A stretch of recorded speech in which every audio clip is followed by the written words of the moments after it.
Je leeft al wie je bent en dat maakt gelukkig. Deze show gaat over energie, de maakbaarheid van geluk en inspiratie. 100% inspiratie, dat is wat ik nodig heb. Wie van jullie heeft er nu meer energie dan 5 minuten geleden? Juist door zo'n avond, dan word je echt wel bewuster van ja, waar word ik nou gelukkig van?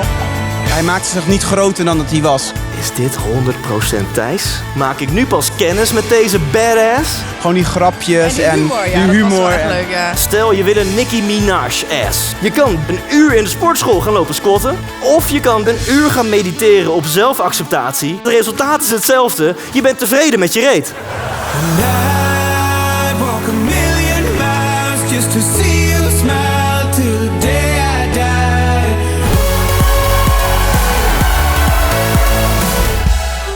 We hadden die meditatie natuurlijk, dus je gaat ook wel eventjes nadenken over hoe zit dat eigenlijk in mijn eigen leven. Voel wat je voelde toen je kind was. Als kind wist je dat alles kan in dit leven. Ik denk dat het universum jou wil zien. 100% fucking jij. Toen raapte ik mijn moed bij elkaar en ik zoende haar. Ja, en ze zoende terug. Minke, zou je je handen op die van mij willen leggen? Hij heeft mij het meeste geïnspireerd in het enthousiast zijn en dat mag.